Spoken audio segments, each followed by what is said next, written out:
সকালে ঘুম থেকে উঠে মেয়েকে রেডি করে মেয়ের বাবার সাথে স্কুলে পাঠাই দিছি। আজকে আর আমি যাইনি, আজকে আমার জামাইয়ের অফিস ছিল না, আমার জামাই নিয়ে গেছে। আর আমি যেদিন মেয়েকে নিয়ে স্কুল কোচিংয়ে যাই সেদিন এসে রান্না করাটা আমার জন্য খুব কষ্ট হয়ে যায়। মেয়েকে তো পাঠানো হলে এবার কাজের পালা। আজকে এত তাড়াতাড়ি কাজ সারতে পারবো আমি তো ভাবতেই পারিনি।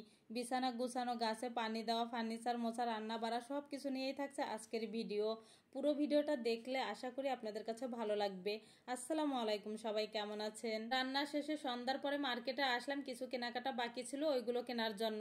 আজকে ঢাকা শহর পুরোটাই মনে হইতেছিল যে ফাঁকা, তেমন একটা জ্যাম ছিল না। রাস্তার ওই পাশটা একটু জ্যাম ছিল, আমাদের সাইডটা পুরাই ফাঁকা ছিল। সকালে ঘুম থেকে উঠে আগে বিছানাটা গুছিয়ে নিব, তারপর ফার্নিচার মুছবো, ঘর মুছবো, ডাইনিং টেবিল এগুলো সব কিছু একটা একটা করে নিব। পরে রান্নাঘরে যাব। বাসার ভিতর সবকিছু গুছিয়ে রান্নাঘরে গেলে মনে হয় অনেকটা কাজ কমে গেছে। ডাইনিং টেবিলটা মুছে ডাইনিং টেবিলটাও একটু গুছিয়ে নিব। মেয়ের স্কুল কোচিং থেকে যেদিন আসি সেদিন কিন্তু এত পরিমাণ কাজ করা হয় না। সেদিন শুধু রান্নাটা করে খাওয়া দাওয়া সবগুলো আগের দিন রাত্রেই করে রাখতে হয়। আমার বাসায় যে আপা কাজ করে উনি 2টা 3টা আসে, আর এত সময় তো ঘর না ঝাড়ু দিয়ে রাখা যাবে না, ঘরটাও আমি ঝাড়ু দিয়ে নিব। এখন এই চেয়ারগুলো মুছবো, ফিল্টারটাও মুছে নিব। সবগুলো ফার্নিচার সাদা হয়ে থাকে সকাল হলেই দেখা যায়। এদিকে ভাত রান্না করা হয়ে গেছে, ভাতের মাঠটা গালবো। প্রতিদিন আমরা রুটি দিয়ে নাস্তা করি, আর রান্না করার সময় চুলাটা এত নোংরা হয়, বারবার মুছতে হয়। আশপাশগুলো আমি বারবার এইভাবে মুছতেই থাকি। এখন চলে আসলাম গাছে পানি দেওয়ার জন্য। গাছে পানি দেওয়া হলে পরে আবার রান্না করতে যাব। নিচে একটা মেয়ে সাইকেল চালাইতেছে, আমার মেয়ে দেখে বলতেছে ও নিচে নামবে। নিচে যেই মেয়েটা খেলতেছে ওই মেয়েটা আমার মেয়ের বন্ধু হয়। আমার মেয়ের মতো একটা ড্রেস পরে আছে, মেয়ে বলতেছে ওই ড্রেস আমার। আমি বলছি না মা, তোমারটা বাসায়। আমি রান্নাঘরে আসলাম, কালকের জন্য রুটি বানাবো, এর জন্য একটু আটা সিদ্ধ করে নিব। রুটিগুলো বানিয়ে আমি ফ্রিজে রেখে দেবো নরমালে। তারপরে এখন ডাউলটাও এই চুলায় বসাই দিব।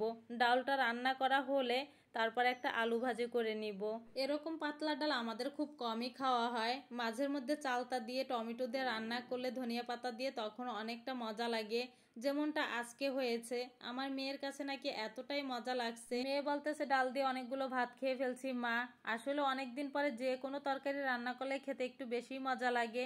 এখন আমি রুটিগুলোও ছেঁকে নিব, এই রুটিগুলো কালকে খাবো। রুটিগুলো ছেঁকা হয়ে গেছে, এই চুলার ডালটা এখন তেলে ছাড়বো। আমাদের দেশে সবাই বলে ডাল বাগার দিব। কোন দেশের আপুরা কি নামে বলেন, বাগার না তেলে ছাড়া, কোনটা বলেন অবশ্যই কমেন্টস করে জানাবেন। এই তো ডালটা হয়ে গেছে, এর মধ্যে একটু ধনিয়া পাতা দিয়ে দিছি। এখন রুটিগুলো এই কাপড়ের মধ্যে রেখে দিব, আর বক্সের মধ্যে করে রাখলে পরের দিন সকালে সুন্দর ছেঁকে খাওয়া যায়। এখন আলু ভাজিটা করে নিব। অনেকদিন আগে আলু ভাজির একটা ভিডিও ছাড়ছি, তখন একটা আপু কমেন্ট করছে আপু এত চিকন করে কিভাবে কাটো, আমি তো কাটতে পারি না। টমেটোগুলো আমি ঢিপ করে রাখছি, এই টমেটোগুলো আলু ভাজির ভিতর দিয়ে দিব, একটু টক টক খেতে ভালো লাগবে। আর এই তো দুপুরে রান্নাটা আমার হয়ে গেছে, আমি ডাল দিয়ে শুধু ভাত, আলু ভাজিটা চুলায় বসাই দিয়ে আসছি, ওইটা আস্তে আস্তে হইতে থাক। এদিকে আমি আমার মেয়েকে নিয়ে ডাল দিয়ে এক প্লেটেই ভাত খেয়ে নিব। আর পাতলা ডাল দিয়ে ভাত খেতে কিন্তু খারাপ লাগে নাই, অনেকটাই মজা লাগছে। অনেকদিন পর খাওয়ার কারণে কিনা বলতে পারবো না। এদিকে আলু ভাজিটাও হয়ে গেছে, একটু নেড়ে চেড়ে দিব। ছেলে আর আমার জামাই আলু ভাজি, ডিম ভুনা, শাক ভাজি এগুলো দিয়ে খাবে। গতকালকে অনেকগুলো ডিম ভুনা করা হয়ে গেছিল, ওইগুলো ফ্রিজে এখনো আছে।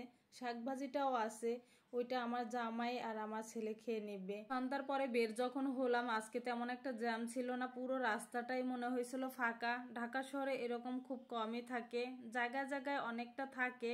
ভিডিওটা আর বড় করব না, সবাই ভালো থাকবেন। আসসালামু আলাইকুম।